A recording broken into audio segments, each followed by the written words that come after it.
Welcome back to an emergency episode of the B2B Uncut podcast sponsored by Oro Commerce. Why is it an emergency?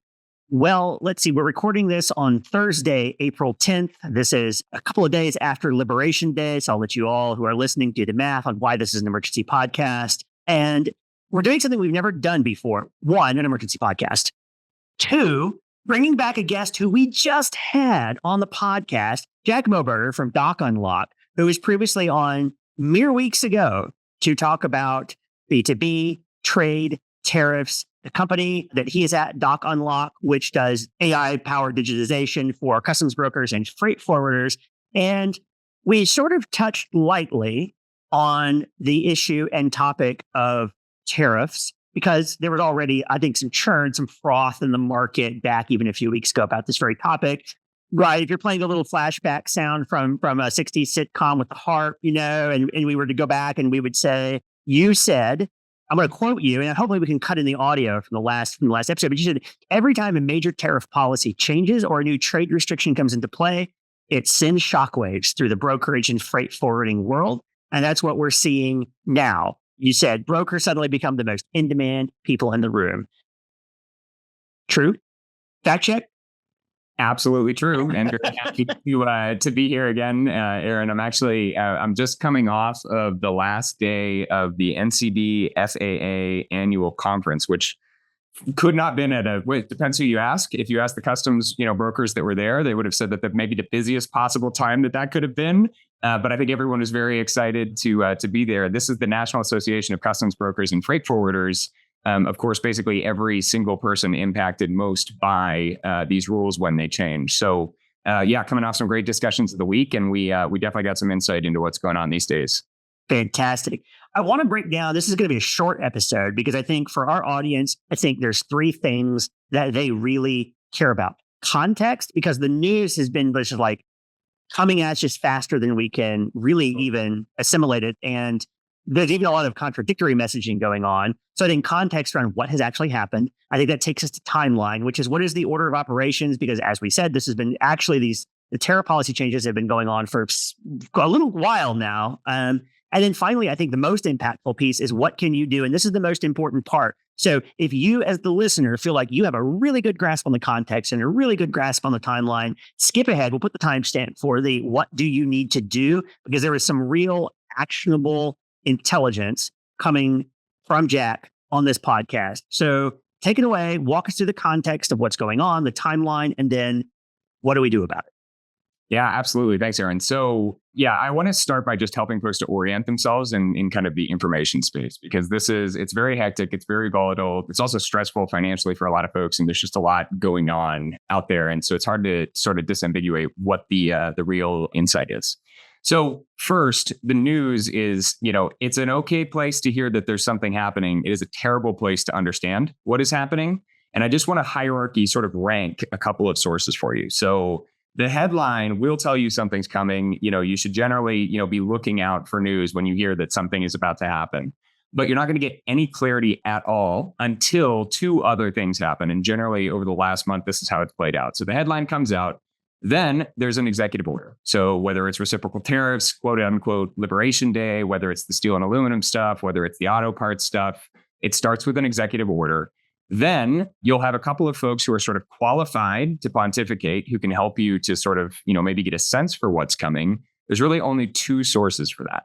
One is the NCBFAA. So you could follow them on LinkedIn. There's tons of folks within that organization who are in leadership. This is the group that sort of associates and lobbies for the customs brokers and freight forwarders. They are very, very high context, and they put out announcements all the time.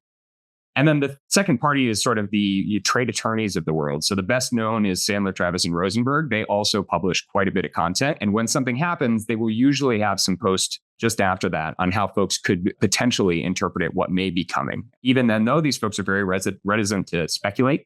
The only true source of what's going to happen on customs enforcement is customs.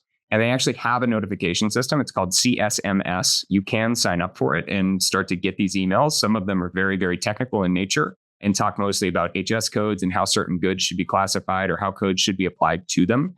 But when the big announcements happen, so on Liberation Day, you've got a, sort of announcement, you've got some charts, you've got people talking in front of an audience, but there's lots of questions after that. Those questions are generally answered only by the CSMS notification that comes out with customs true instructions.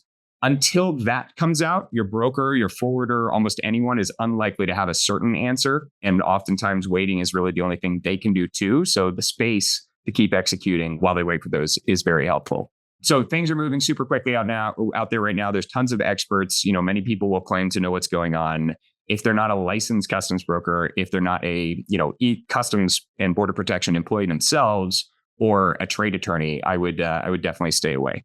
Perfect advice. And just for those who are listening, in the show notes, we will put, because you went pretty quickly through some acronyms there. So the NCBFAA is the U.S. organization representing customs brokers, freight forwarders, non-vessel operating carriers, and so on. We also talked about Sandler, Travis, and Rosenberg as a representative of international trade associations. We'll put a link in the show notes to them. And also, finally, the CSMS, which is the Cargo Systems Messaging Service operated by CBP. So we'll make sure all those links are in the show notes in case the acronyms went a little fast. So sorry, continue.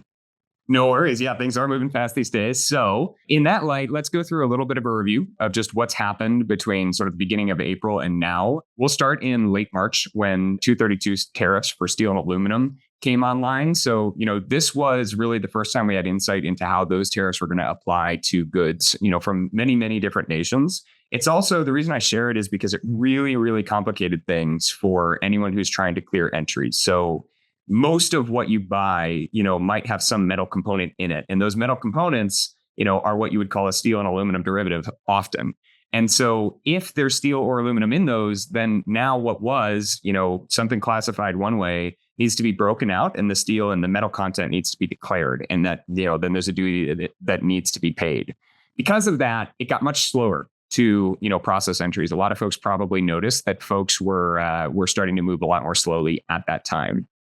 Now, very quickly after that, you had the executive order on country-specific tariffs, otherwise known as Liberation Day, otherwise known as reciprocal tariffs. This was on April 2nd, but it did not actually go live on that day. So for a few days, everyone waited for a customs email, which came later and told folks how to actually apply those tariffs. And then, 4, 5, 6, 7,000 software platforms out there, as well as customs themselves, need to go implement the codes that allow people to actually process these tariffs. So that's sort of what drives the hectic nature on the implementation front, is that usually there are very short timelines. Actually, not usually, but right now, there are very short timelines between the announcement and the implementation. And this puts a ton of providers across the entire, sort of public-private partnership in a crunch. Then on April 3rd, we had a 25% tariff on imported automobiles. This adds a little bit less clarity to the situation on all of these country-specific tariffs, because the steel and aluminum and the automobile tariffs can be applied across lots of different nations. The Customs and Border Protection Program started collecting tariffs on April 5th. On April 9th, the Chinese retaliated. And then we saw that same day an announcement clarifying that the reciprocal tariffs were going to be paused for 90 days, reduced to 10% for all countries while they negotiate. And the goods coming from China were increased to 125% of the cost of the good. Now, since then, there's been lots of pushback. Tons of people are running around like chickens with their heads cut off. And we didn't even get guidance on how to implement any of these reciprocal tariffs until April 10th from customs. So the reason I share this timeline is, one, because it probably gives you a sense for why things are so hectic right now. It also might give you a sense for some of the biggest things that might impact you from a tariff perspective. But I also wanted to help folks to understand the timeline between the news that something is coming, the worst source, the executive order, which often, provides some direction, but certainly not clarity, and definitely no definitive answers. And then finally, the actual notification that these things can be enforced. Here's how to do that, and a couple of days usually to wait while everybody implements it. That's fantastic. This is not a news podcast. It's not intended to be a news podcast. We are recording this, as I said, on April the 10th. So this is the day after the 90-day hiatus on the reciprocal tariffs. I'm making air quotes with my fingers here because they weren't really reciprocal, as near as I can tell. And so, but we have all these stores like Apple airlifting 600 tons of iPhones, to sort of like beat the tariffs. We're not going to talk about the market, which is a totally separate conversation. But just understand that as we're recording this, so the situation is fluid and unfolding. So by the time you hear this, who knows what's going to happen? But hopefully the goal is by the end of this podcast to at least understand how to approach and untangle future developments and also understand the past ones. The past is prologue, as someone once said. So continue, please. Yeah, absolutely. So, biggest, most important topic, there are, sort of two categories. What can you do to help? Because at the end of the day, importers, manufacturers, distributors, customs brokers, the exporters, the people driving the trucks, and customs are all kind of on a team here, and they can help each other quite a bit. And the second is how can you avoid pain and sort of save yourself, at least some of what you're seeing on tariffs. Now, again, I will say you want to talk to your customs broker, you want to talk to your trade attorney, and you want to get very, very authorized professionals on each of these areas. Don't take any of this as blanket advice. But first, I want to start with the thing that sort of for a lot of folks has become urgent very quickly, which is when tariffs increase, importers are responsible for funding with customs a portion of their tariffs in the form of a bond. It's called a surety bond. And so some portion of the goods that you import, you're going to have debt with customs that basically says, I can't afford to pay the duties on these goods. When your import tariffs go up, you will have an increased responsibility to customs to have that bond funded. And you need to make sure that the bond is funded. I was looking at a chart 2 days ago that the non-compliant surety bonds had risen by just amounts you wouldn't believe. And it's putting a lot of importers, brokers in a bad place because your goods will not clear if you have a non-compliant bond. You'll get stuck at the border and you'll have major other issues as well.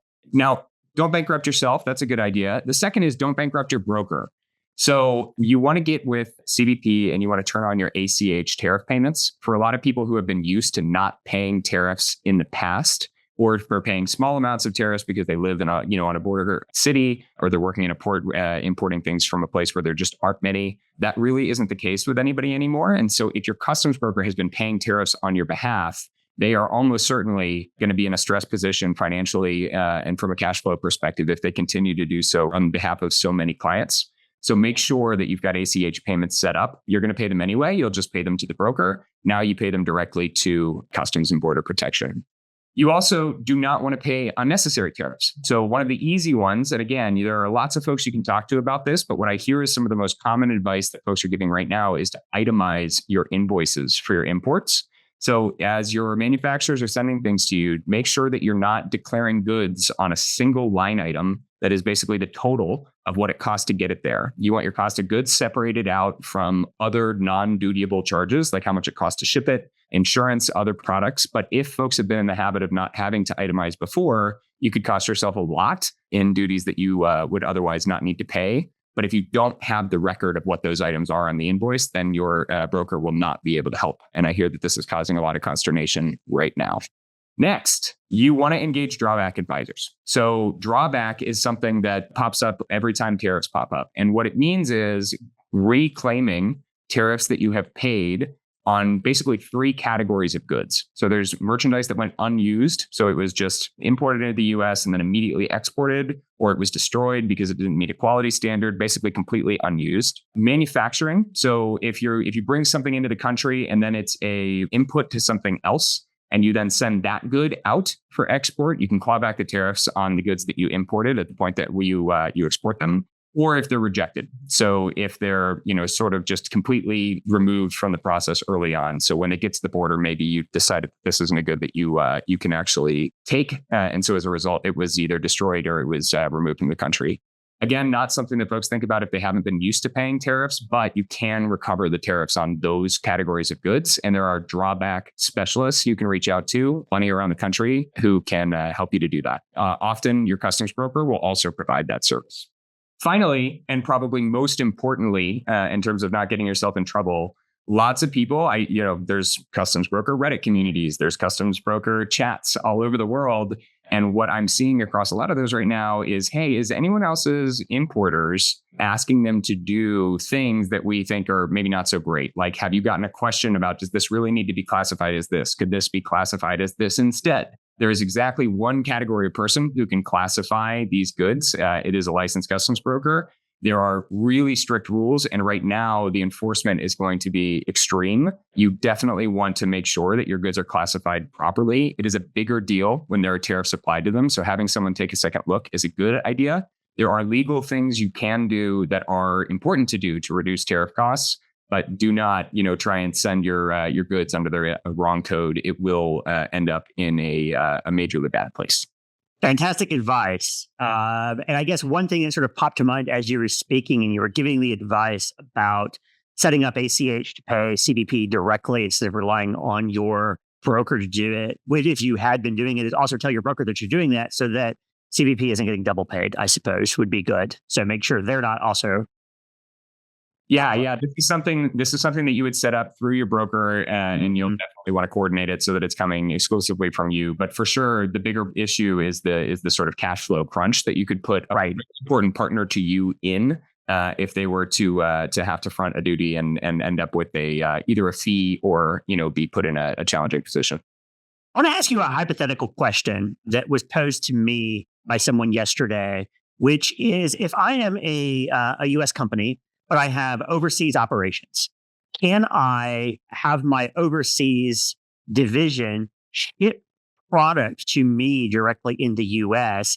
Is that imported in this sort of that sense because it's being intra-transferred within a U.S. corporate entity? My gut feeling was, yeah, it's crossing the water in some way and it's going through a port of entry. So yeah, you're probably going to get assessed something on it. But I'm curious, we have many customers who are very international and they own lots of subsidiaries in different countries in different parts of the world.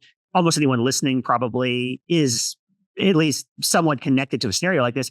What is the liability in a situation like that? Is that a way to avoid tariffs? It is not. And so anytime you're bringing goods into the country, you're paying the duty on the value of those goods. Now, because you're importing wholesale or you're importing for a manufacturing process, that's not the retail price of the good. It's the, internal supply chain cost, or it's the cost of the materials. And oftentimes when you're in that case, really important answer to that question is, yes, you have to pay tariffs on the way in, but, kind of per our drawback advice, if it's a, part of a manufacturing process, or if it's something to be removed from the country later, then you can recover the tariffs that you pay on those goods. Exactly. And that goes back to your earlier advice there about consulting one of the many specialists, or using your broker to connect you with one of those specialists who can help you do that.